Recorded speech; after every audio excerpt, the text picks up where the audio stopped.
I don't care what that ticket says. People like you don't belong in first class. Valid, honey. I've seen enough fake tickets to spot one from a mile away. That boarding pass might fool the machines, but it doesn't fool me. I don't care what that ticket says. It's people like you don't belong in first class. The words cut through the luxurious cabin of Executive Airlines. Flight 445 like a knife through silk, sharp and deliberate, meant to wound. They came from Sophia Winters, 28 years old, a senior flight attendant who had learned long ago how to weaponize a smile. Her blonde hair was swept into a flawless chignon designer uniform, tailored with surgical precision to accentuate her curves and authority. Every seam spoke of privilege. Every polished inch of her reflected the airline's obsession with appearances. Her manicured nails drummed impatiently against the galley counter, the sound loud in the sudden silence. As she stared down at the woman seated in 1A with undisguised contempt, Victoria Knight did not flinch.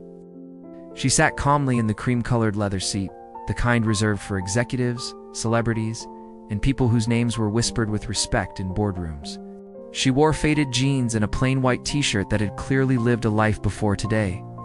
The fabric was soft from age, not neglect. Her canvas sneakers were scuffed, her hair pulled back into a simple ponytail that revealed strong cheekbones, warm brown skin, and eyes that held a quiet intelligence. A black woman, striking in an understated way, good-looking without trying, her beauty unpolished yet undeniable.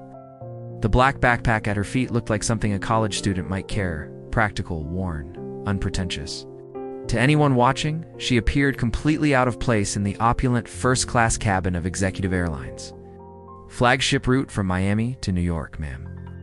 I have a valid boarding pass for this seat, Victoria said quietly, her voice steady and controlled. Despite the public humiliation unfolding before them, the rest of the first-class passengers had stopped pretending not to notice. Conversations stalled mid-sentence. Some passengers hid behind glossy magazines while peeking over the edges.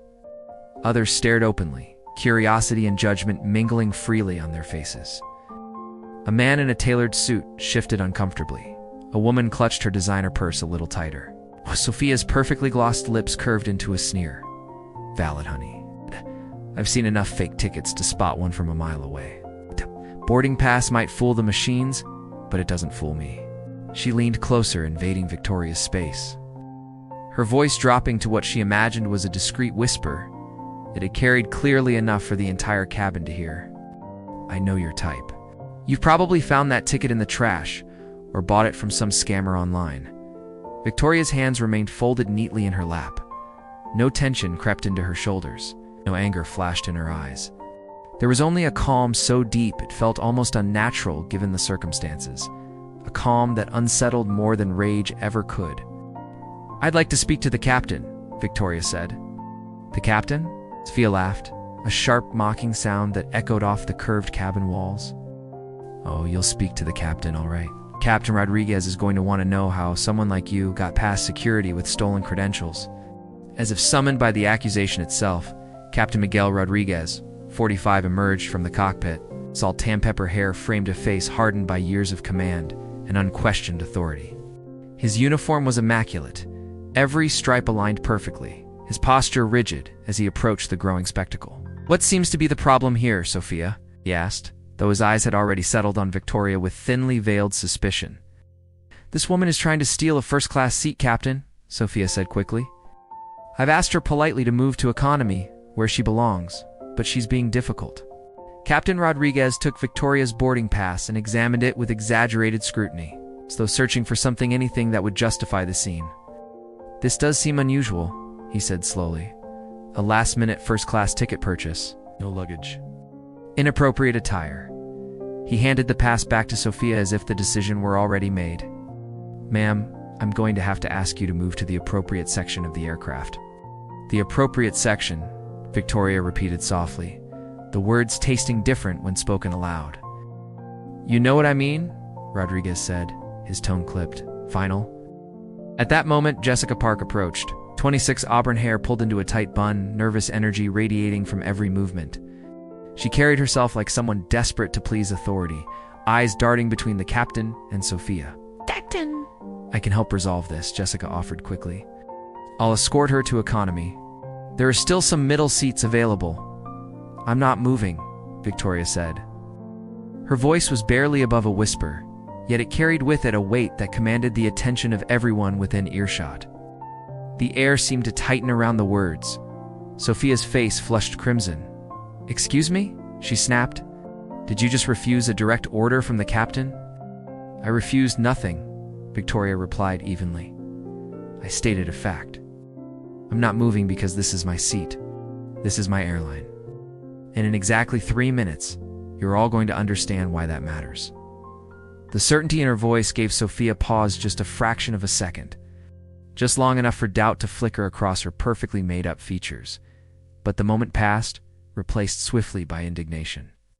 "Your airline?" Sophia scoffed. "What's next? Are you going to tell us you're the Queen of England?" Victoria reached into her pocket and pulled out her phone, typing a single message. The movement was subtle, deliberate, almost casual. Only the passengers closest to her noticed. "Call security," Sophia snapped at Jessica. "Call the gate agent. This woman is delusional and clearly dangerous." David Thompson, the gate agent, arrived within minutes. 32, thin, visibly anxious. Clutching a tablet like a lifeline, he carried the unmistakable air of someone who desperately wished to be anywhere else. "What's the situation?" he asked. "We have a passenger in the wrong seat who refuses to move," Captain Rodriguez explained. "She claims she owns the airline." David looked at Victoria, his eyes lingering on her casual clothes, her backpack. The quiet confidence that didn't match his expectations.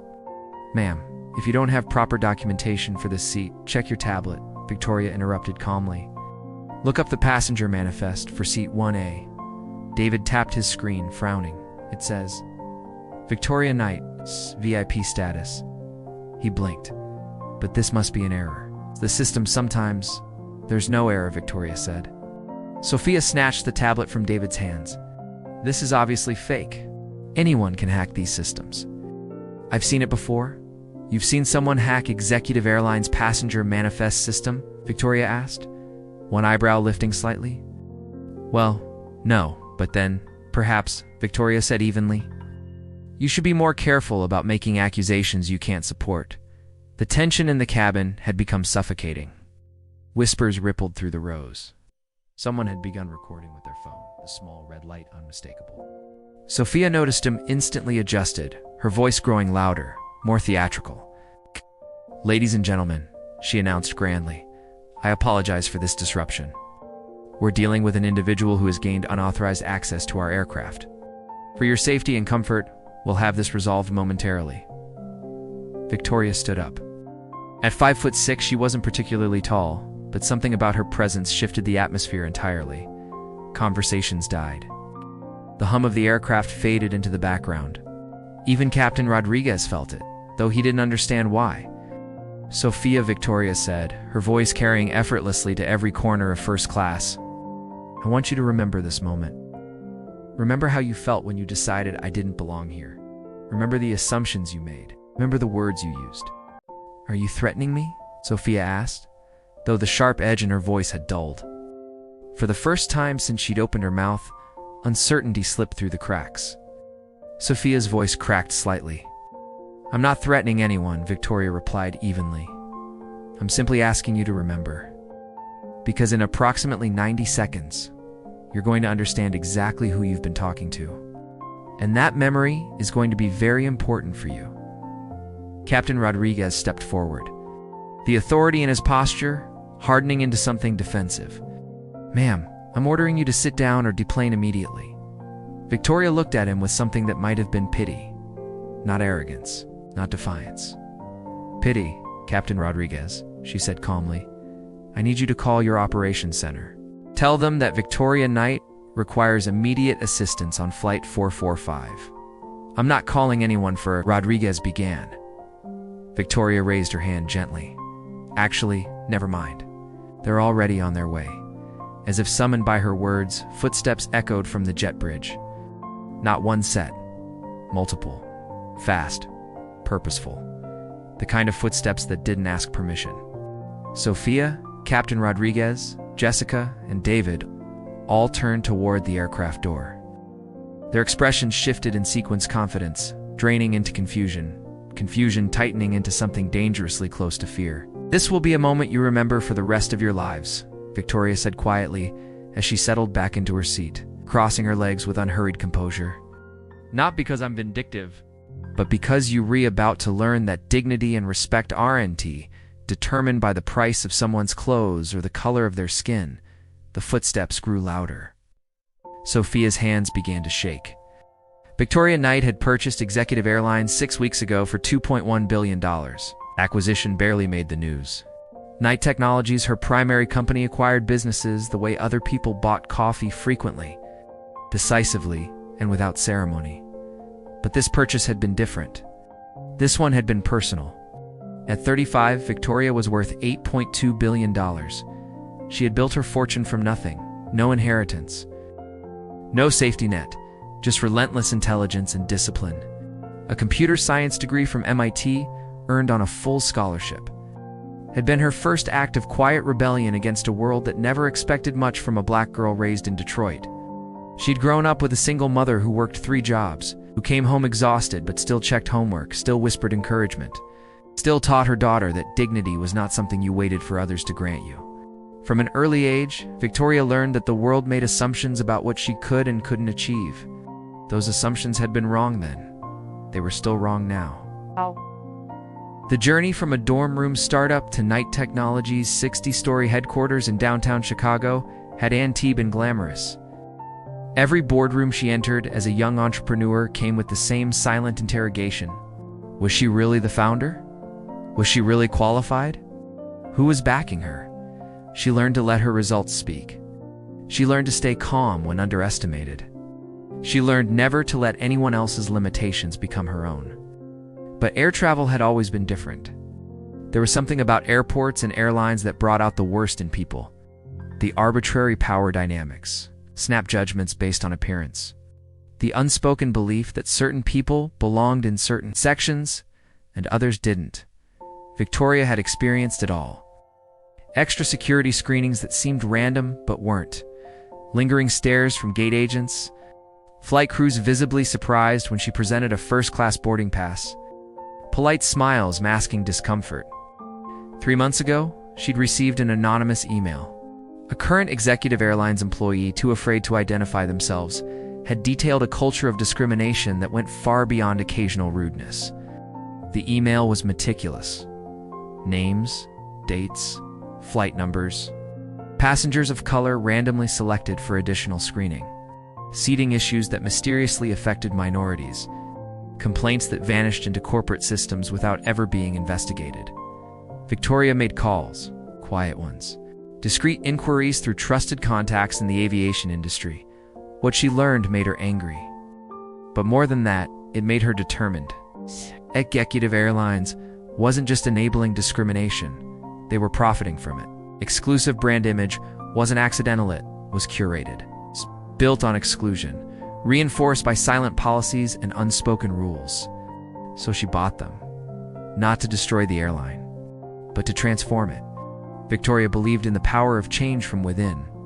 But before change came understanding, before understanding came truth. Hence, today's test flight. The culture at Executive Airlines ran deeper than most people realized.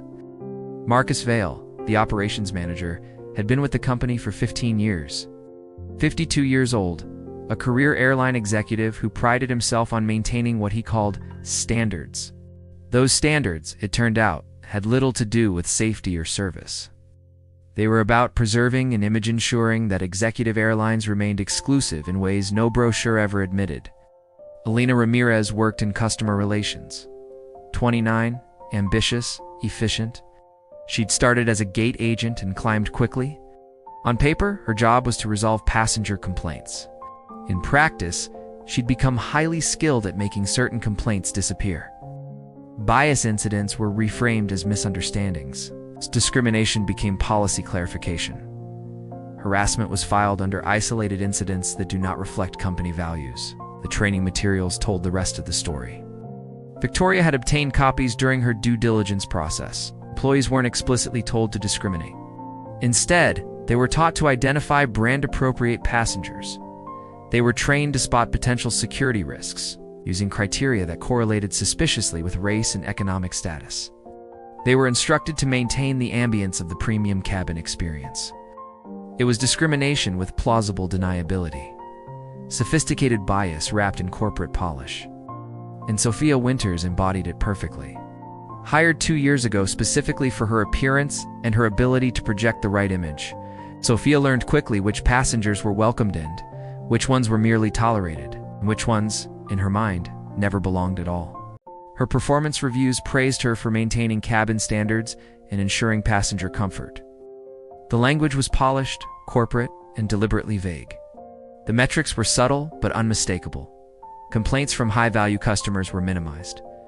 Even when resolving them meant creating problems for others, discomfort was redistributed, not eliminated. And as long as the discomfort belonged to the right people, the system considered it success. Sophia Winters had learned the rules quickly: smile upward, discipline downward. Captain Rodriguez had noticed the patterns over the years, noticed how certain passengers were questioned more closely, how seating conflicts somehow followed predictable demographics, but he had convinced himself it wasn't his concern. Pilots flew planes. Customer service was someone else's responsibility.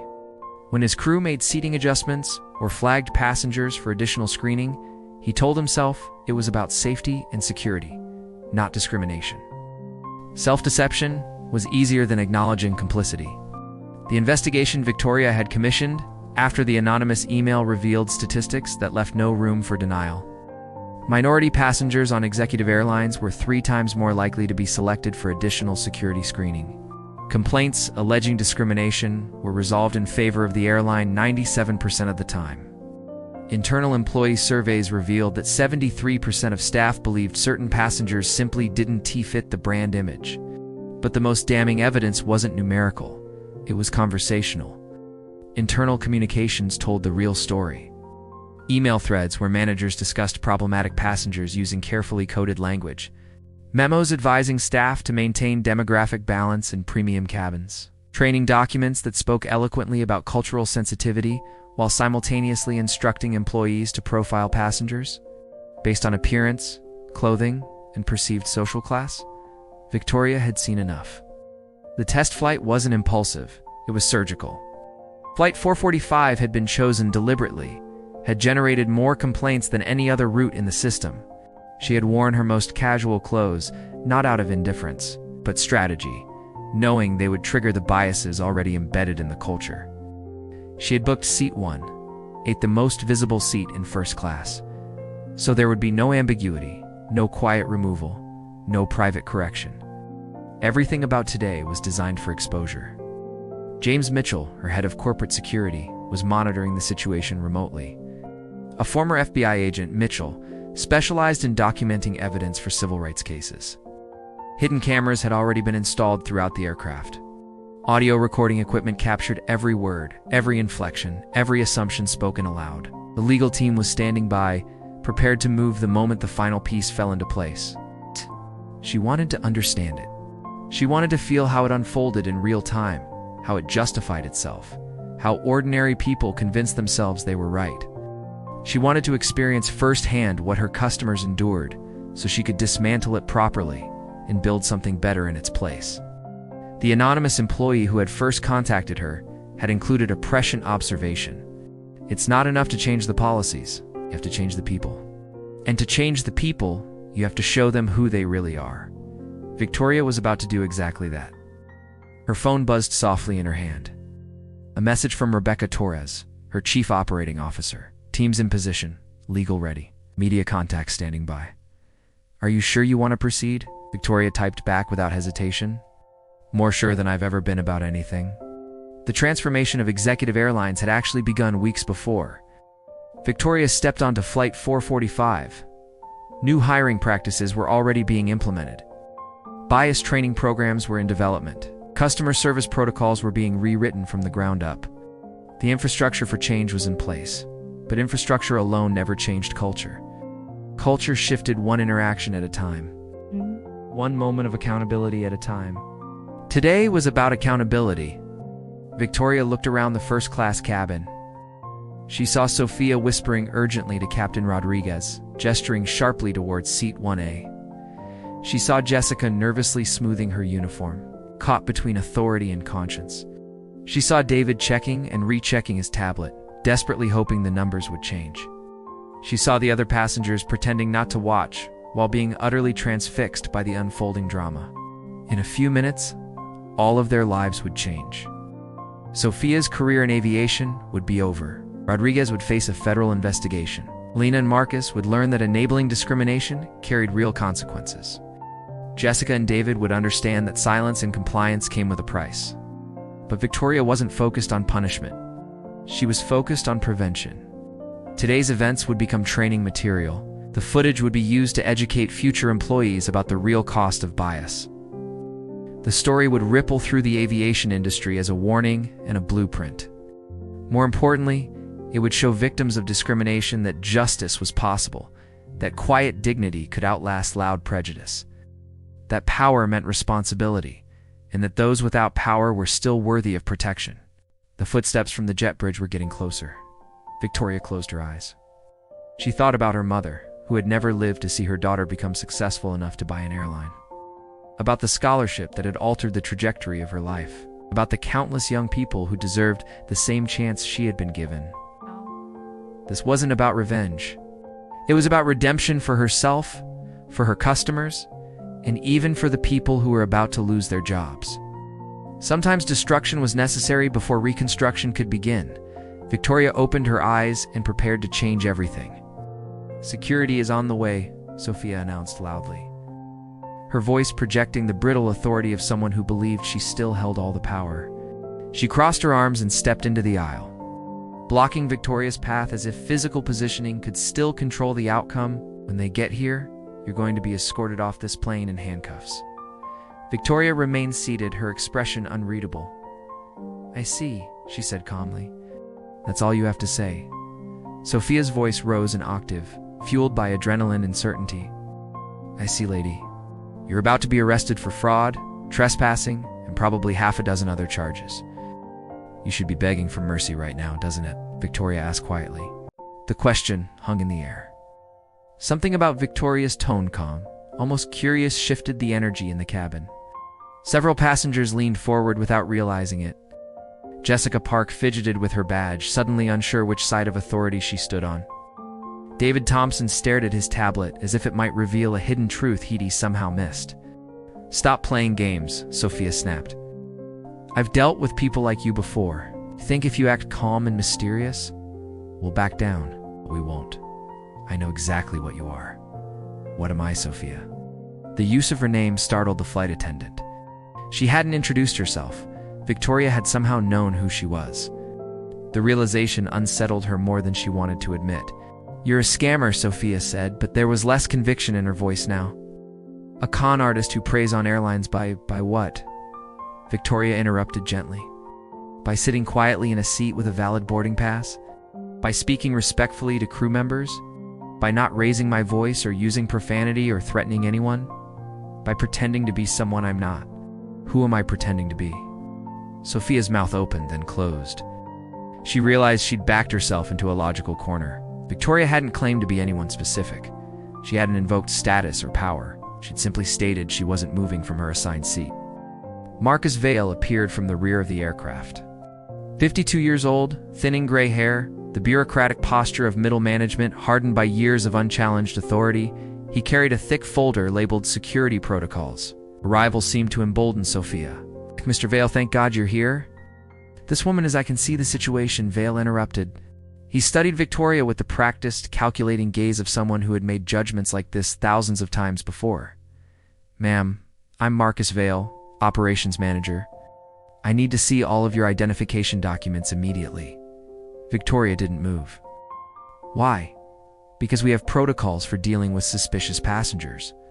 "What makes me suspicious?" Kuhn glanced at Sophia, who nodded encouragingly. "Your appearance is inconsistent with first-class passenger demographics. Your behavior suggests deception. And frankly, you don't look like someone who can afford a seat that costs $8,000.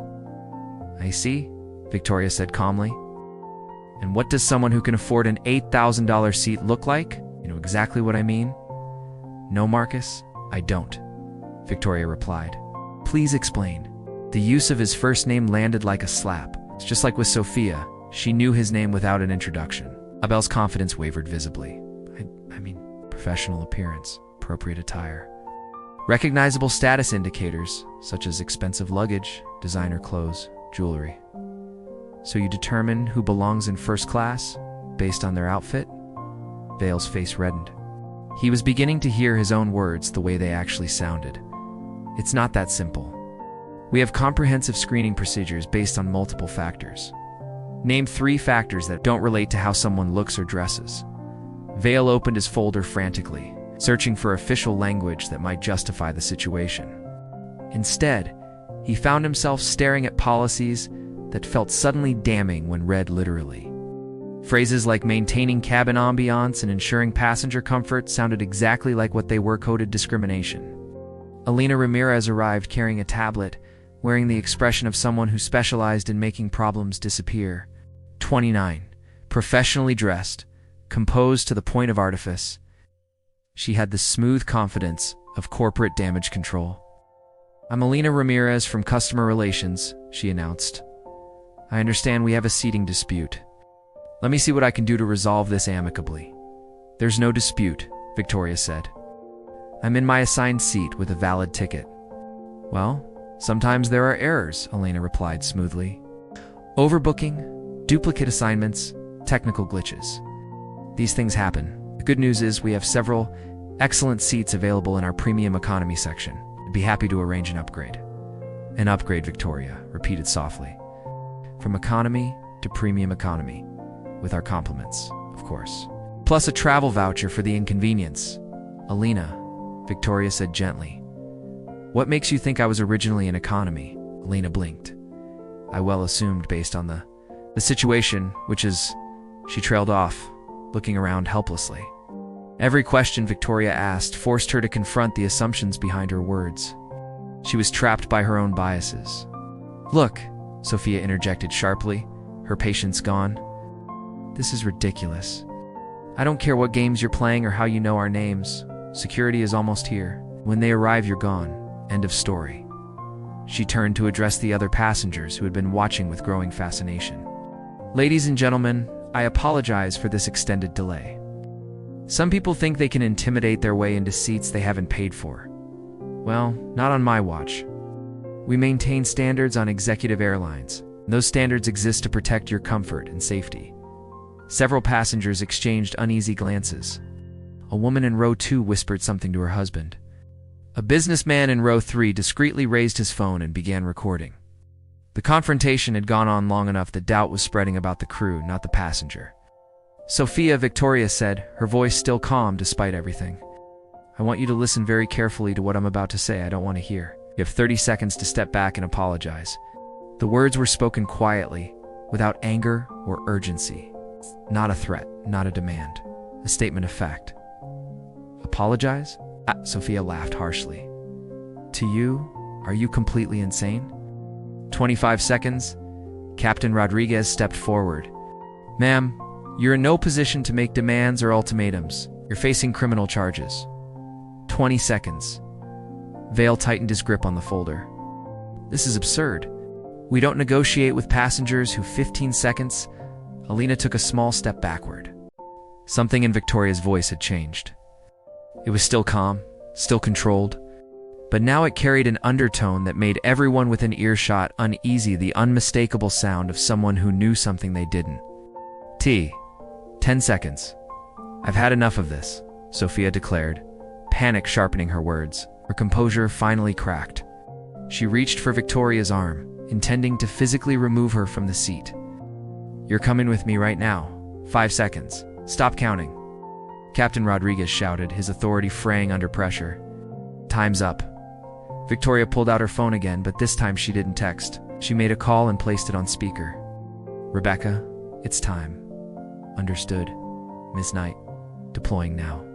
The response came from a woman. It's a voice that carried crisp authority, the unmistakable tone of a senior corporate executive who expected obedience, not debate. In the background, rapid footsteps and overlapping voices echoed through the speaker. urgent and coordinated. Ms. Knight, Lena repeated weakly, the honorific slipping out before she realized what she'd said. The footsteps from the jet bridge had arrived. The aircraft door opened. James Mitchell entered first. 38. Former FBI. He moved with the instinctive confidence of someone who had spent years walking into volatile situations and leaving with control firmly in hand. His eyes swept the cabin in a single practice motion.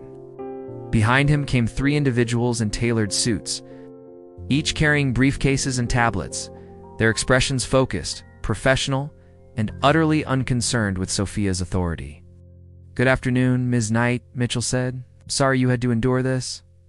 Behind the executives came to airport security officers, followed by a woman wearing a press badge and a camera operator already filming.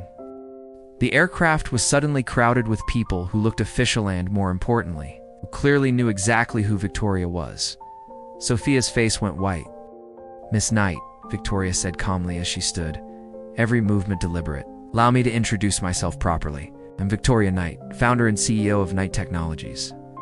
And as of 6 weeks ago, I'm also the owner of Executive Airlines." The silence that followed was absolute.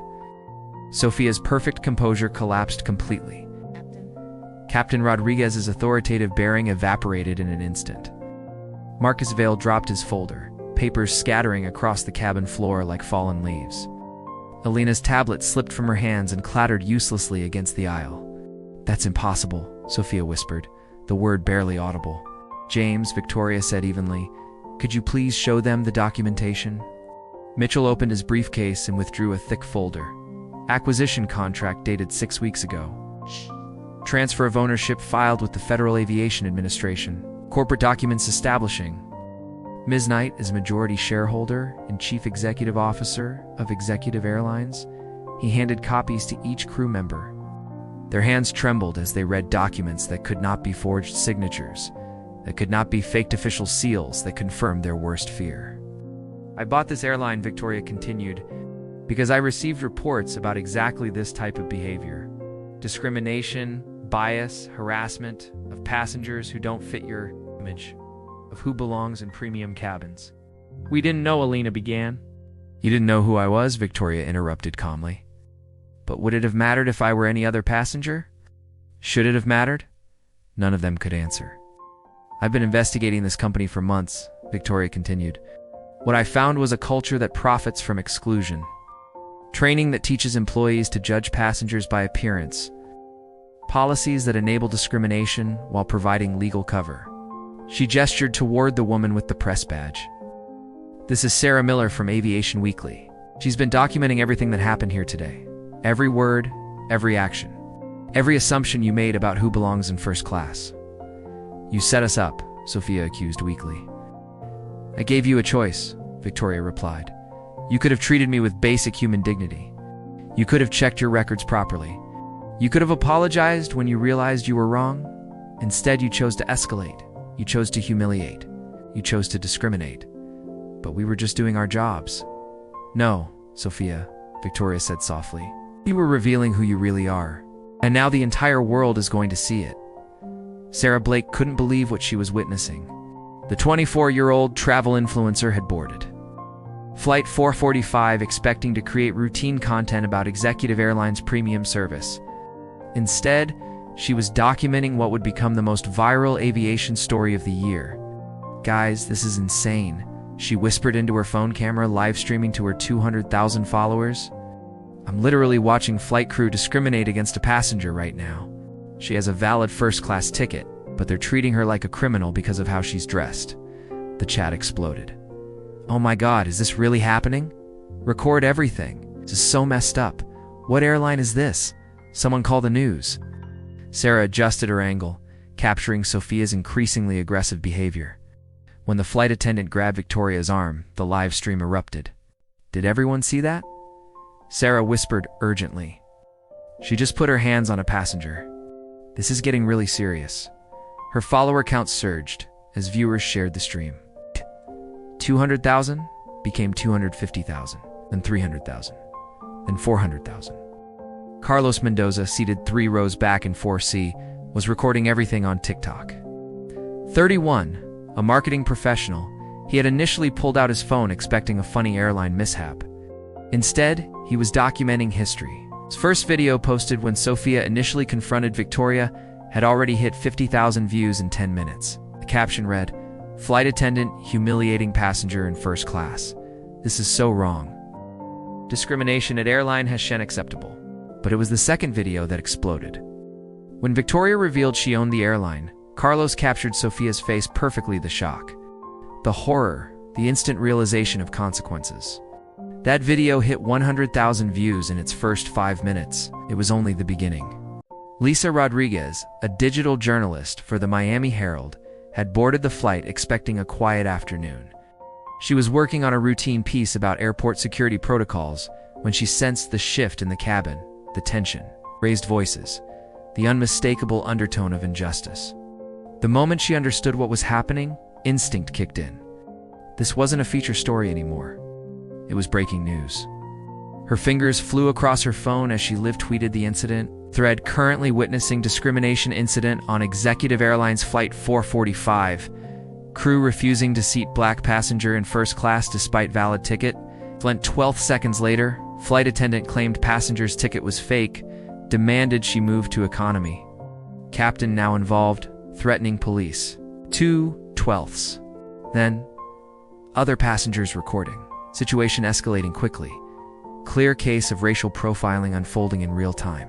3/12. And finally, the tweet that detonated the internet. Update. Plot twist, you won't believe. Passenger just revealed she OWNs the airline. Crew looks like they've seen a ghost. For 12 each, tweet was retweeted hundreds of times within minutes, then thousands. Hashtags ignited organically. Hashtag Executive Airlines and hashtag Flight Shame began trending first in Miami, then across Florida, then nationally. Algorithms amplified outrage faster than corporate apologies ever could.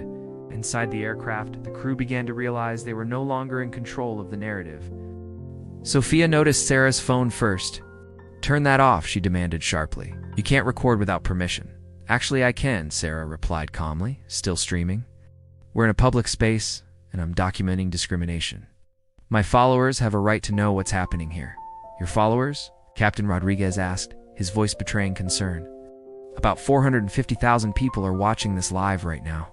The actual number was closer to 600,000, but Sarah didn't bother checking. The comments were moving too fast to track. Jessica Park turned pale.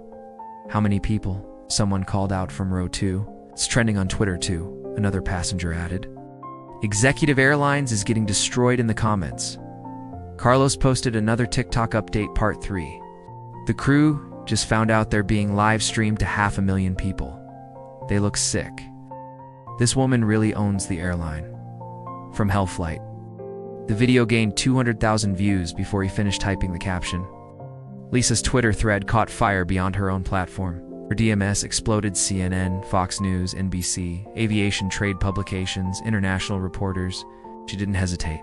She messaged her editor, "Drop everything. I'm sitting on the biggest aviation story of the year. Lead photographer and video crew at Mia immediately." The social media explosion was accelerating beyond anything the airline or anyone could contain. Passenger phones captured every angle of the confrontation. Multiple live streams showed different perspectives. TikTok videos spread like wildfire. Aviation industry groups began weighing in publicly. The Association of Flight Attendants posted, "Discrimination has no place in aviation. All passengers deserve dignity and respect regardless of appearance." Civil rights organizations shared the footage with commentary on systemic bias in air travel. The NAACP's official Twitter account posted, "This is why continued vigilance matters. Bias doesn't disappear just because someone can afford a first-class ticket." At Executive Airlines headquarters, crisis mode had already begun. The crisis management team convened in an emergency session as social media monitoring dashboards lit up like a Christmas tree. Stock price trackers showed the first tremors of what would soon become a steep drop. Customer service phone lines were overwhelmed. "Sir, we're seeing unprecedented activity," a junior executive reported to the CEO. Multiple viral videos. 500,000 people watching live streams, trending topics in 12 major markets. "How bad is it?" the CEO asked. The hashtag flight shame has appeared in over 100,000 tweets in the last hour. Sentiment analysis shows 97% negative. Meanwhile, back on the aircraft, Marcus Vale was desperately trying to reach corporate headquarters. His hands shook as he dialed numbers that went straight to voicemail. Traditional communication channels couldn't keep pace with the speed of public outrage. "Nobody's answering," he whispered to Elena. "This is out of control." Elena stared at her own phone. "Marcus, look at this. We're trending worldwide. There are news crews heading to the airport." She turned the screen toward him. Videos of their confrontation with Victoria were circulating in multiple languages. International outlets were already running headlines. Aviation blogs published instant think pieces dissecting discrimination in air travel. Sarah's livestream passed 800,000 viewers. Her commentary was being quoted on Twitter. "This is the most shocking thing I've ever witnessed on a plane," she said into the camera. The passenger handled herself with incredible grace while being publicly humiliated. And now the crew realizes they just discriminated against their own boss. You literally cannot make this stuff up. Carlos had now posted 6 TikTok videos capturing different moments of the confrontation. Combined, they had surpassed 2 million views. Other passengers uploaded their own clips to Instagram, Facebook, and YouTube. The story spilled beyond social media. CNN's aviation correspondent tweeted, following developing story on Executive Airlines Flight 445. Multiple sources confirm viral discrimination incident. Investigating reports passenger owns airline. Local Miami stations dispatched crews to the airport. National networks placed the story on their breaking news radar.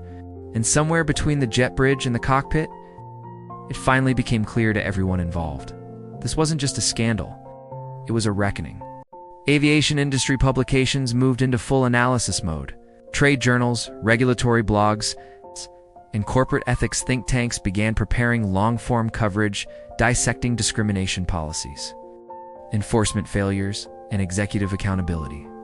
Headlines framed the incident not as a rogue employee moment, but as a case study in systemic bias finally exposed by technology and timing. In first class, Sophia was living a modern nightmare viral shame unfolding in real time. Passengers shoved phones inches from her face, replaying clips of her own voice, her own hands, her own words.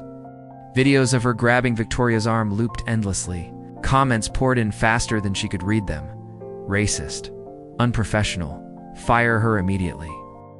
This is why flying is unsafe for black passengers. Her face, once anonymous, was now everywhere, attached to phrases like discriminatory flight attendant and airline bias in action. "This is ruining my life," she whispered to Jessica, tears streaking down carefully applied makeup. "Our lives," Jessica corrected quietly. "We're all in those videos." A few rows away, Captain Rodriguez was discovering that authority meant nothing in the age of social media.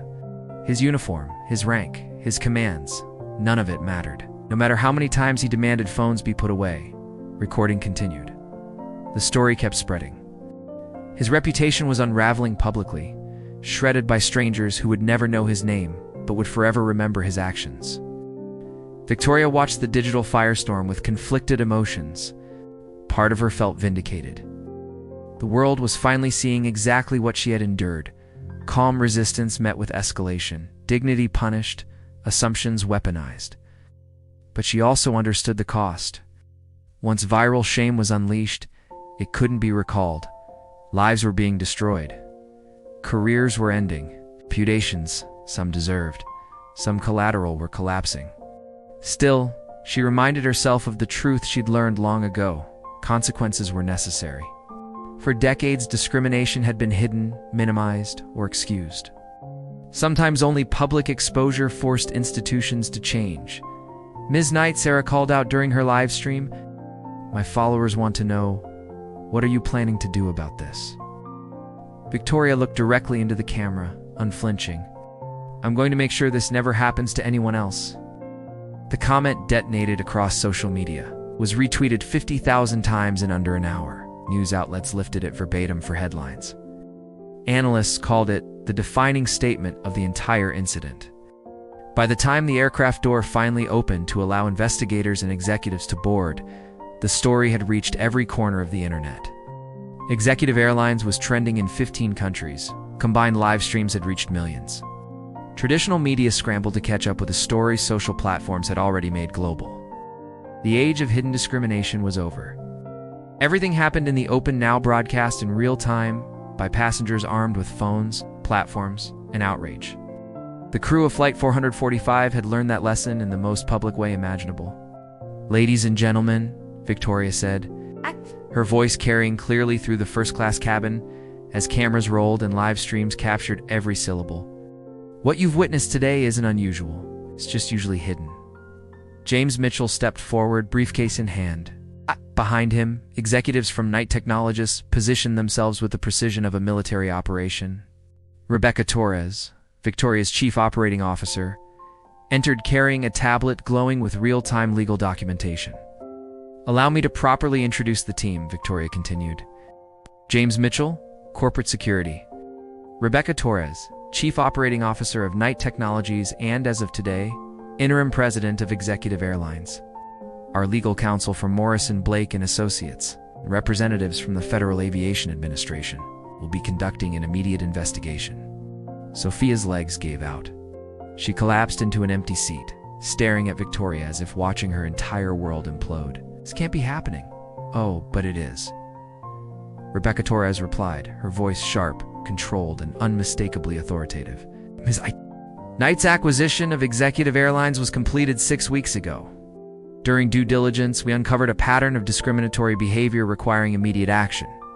She handed Marcus Vale a tablet displaying financial records, quarter ATE filings, and regulatory approvals. "Everything is legal, documented, and officially registered with appropriate aviation authorities." Captain Rodriguez finally found his voice. If you owned the airline, why didn't you identify yourself? Why go through this charade?" Victoria's expression remained calm, but something harder surfaced in her eyes. "Because, Captain Rodriguez, I needed to see exactly how your crew treats passengers who don't meet your expectations. I needed to document the culture that allows discrimination to flourish under the guise of standards." James Mitchell began revealing discreet cameras hidden throughout the cabin. Every word, every action, every assumption recorded, Victoria said evenly. This wasn't a charade. It was evidence collection. Elena Ramirez stepped forward, desperation etched across her face. "Ms. Knight, surely we can resolve this privately." "Elena," Victoria interrupted gently. "You've spent 2 years making discrimination disappear through proper channels." Rebecca swiped her tablet. "Elena Ramirez, Customer Relations Manager. In the last 24 months, you processed 347 discrimination complaints. Of those, 337 were dismissed as misunderstandings or policy issues. A 97% dismissal rate." Elena went white. "I was following company policy. You were enabling discrimination while providing corporate cover for it," Rebecca replied flatly. Marcus Vale tried to reclaim control. "Now wait a minute. If you have concerns, there are proper procedures, Marcus," Victoria said, her voice slicing through him. "You wrote those procedures?" James Mitchell handed Marcus a thick folder. "Internal emails, training documents, performance reviews, praising employees for maintaining cabin demographics." Marcus opened the folder with shaking hands. His own words stared back at him, coded, sanitized language that now read like a confession. "You've been building a paper trail of discrimination for years," Victoria said. "The only difference now is that it's evidence." Sarah Blake, still lived to over 1 million viewers, leaned forward. "Ms. Knight, what happens next?" Victoria turned to the camera, the cabin silent around her. "I rebuild this airline," she said, "from the ground up. New training, new policies, new leadership. And most importantly, a new culture." Victoria's words echoed through the cabin as phones continued recording and live streams flooded the internet. The chat windows exploded instantly. "Yes, justice. This is unreal. Make them pay. Change everything. She's doing what corporations never do." But Victoria wasn't finished. She turned toward the crew members who had humiliated her, her posture unchanged, her dignity intact. No raised voice, no anger, just certainty. "Sophia Winters," she said calmly. The flight attendant looked up, eyes swollen, mascara streaking down her cheeks. "You're terminated, effective immediately." A sharp intake of breath rippled through the cabin. Not because you failed to recognize me, Victoria continued evenly.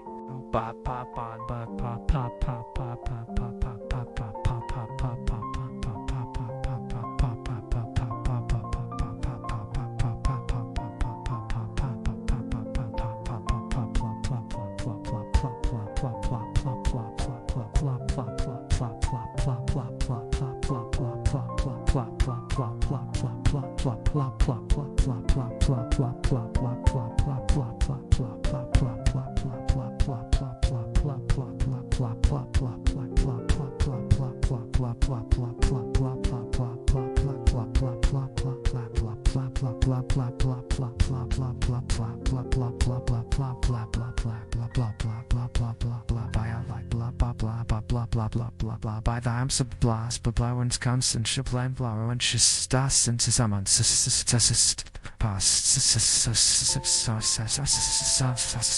Voice breaking. This job is everything to me. I can change. I can be better. You had opportunities to be better, Victoria replied, each word measured, unavoidable. When I presented a valid boarding pass, you could have accepted it.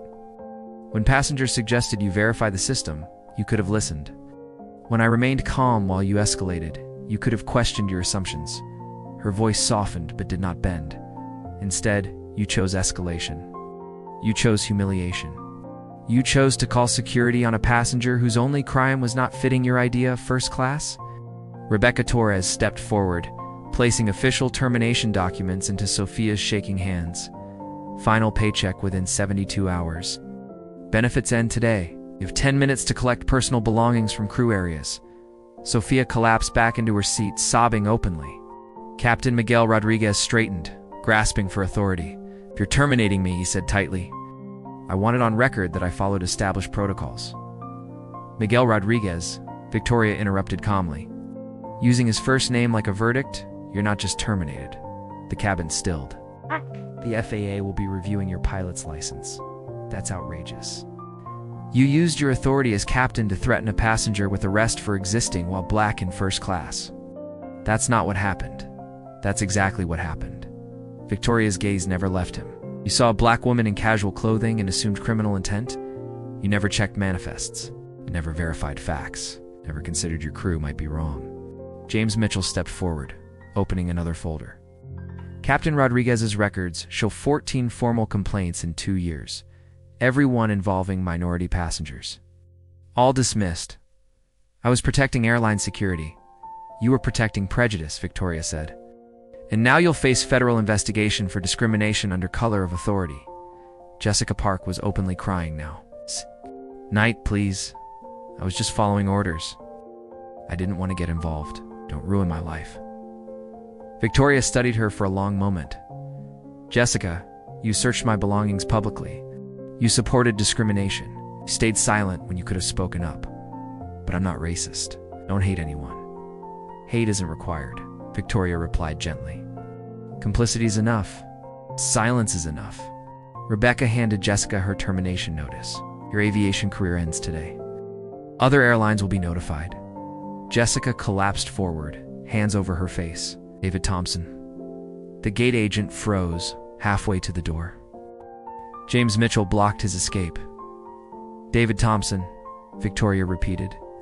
He turned slowly, face drained of color. I was just doing my job. The system glitches.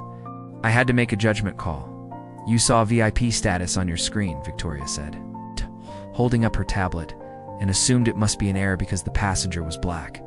That's not Etho wasn't thinking about. Victoria displayed his employment file on the cabin screens. 2 years. 47 complaints. Every one involving minority passengers. You flagged. It's black and Hispanic travelers for extra screening at disproportionate rates. I was being thorough. You were being discriminatory. Now you're unemployed. Rebecca handed him termination papers. Security will escort you off airport premises. Credentials permanently revoked, but Victoria still wasn't done. She turned toward the passengers. Marcus Vale and Alina Ramirez are not just losing their jobs today. Marcus stiffened. Right. They are facing federal civil rights violations. These were isolated decisions, Marcus protested. You can't prove institutional discrimination. Yes, Victoria said calmly. We can. James Mitchell connected his laptop to the aircraft screens. The cabin filled with data. Charts, emails, training manuals, performance reviews. Minority passengers flagged at 3 times the normal rate. Internal emails discussing removal of undesirable passengers. Training materials, teaching coded. Language to mask racial exclusion. Performance reviews praising staff for maintaining premium cabin demographics. The evidence was devastating. This isn't about individual bias, Victoria said to the millions watching worldwide. This is about a corporate culture that profits from exclusion. Elena made one last attempt. Satisfaction scores were excellent. We were protecting the experience passengers expect. Victoria met her gaze, unwavering. You were protecting comfort built on discrimination. You were protecting racism, Victoria said flatly.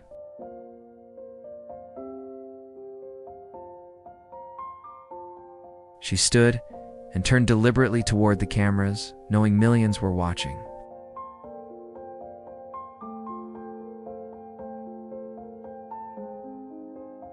But corporate policies written in clean language, enforced with smiles, justified through plausible deniability, yet achieving the same result? The live stream counter climbed past 1.5 million viewers. Comments poured in faster than moderators could filter them. This is history. She just said what everyone knows. Corporate racism exposed in real time. Newsrooms prepared emergency alerts. Producers shouted into headsets. Story detonated across every platform simultaneously. Twitter, TikTok, Instagram, YouTube, Facebook, no algorithm able to slow it. Rebecca Torres stepped forward, voice sharp, prepared.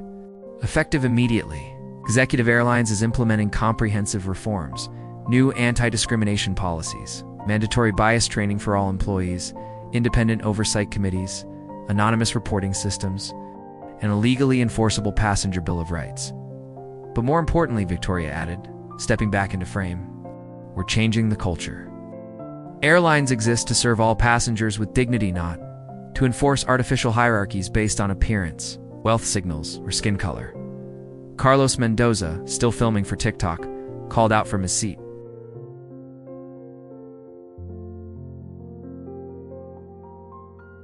The message is simple, she said calmly. Discriminate at your own peril. In an age of smartphones and social media, bias can't hide. When passengers own the companies you work for, accountability isn't theoretical, it's inevitable. The terminated crew sat in stunned silence. Sophia stared at her hands, realizing her face was now permanently attached to viral videos labeled discriminatory flight attendant, a digital scar that would follow her forever. Captain Rodriguez clutched his pilot wings, understanding his flying days were over. Marcus Vale and Elena Ramirez stared ahead, calculating legal fees, federal inquiries, and years of reputational fallout. Today marks the beginning of a new era in aviation, she said.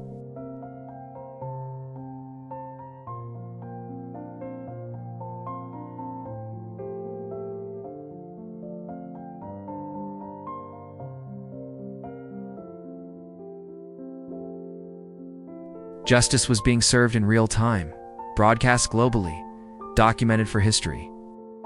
As federal investigators prepared to interview each crew member separately and civil rights paperwork was assembled, Victoria returned to seat 1A not as a victim, not as a conqueror, but as an owner committed to equality. The transformation of an industry had begun with one question.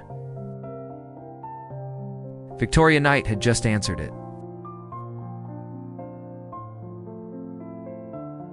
The aftermath, Miami International Airport descended into controlled chaos.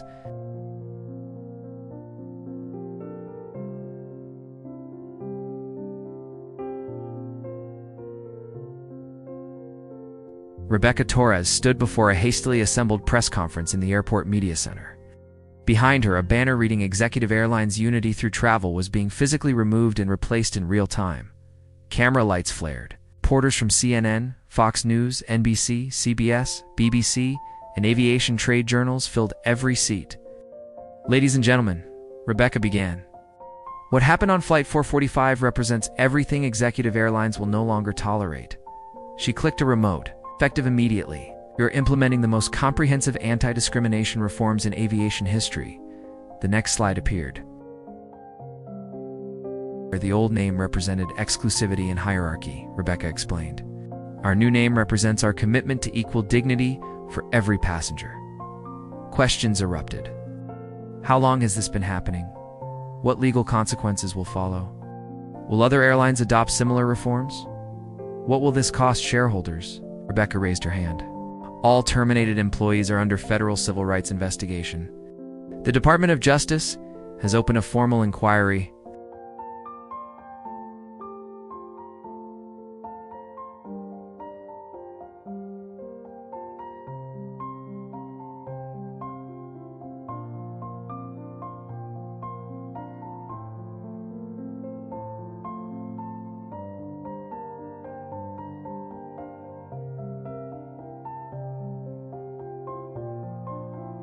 Why do minority passengers consistently report feeling unwelcome in your sections?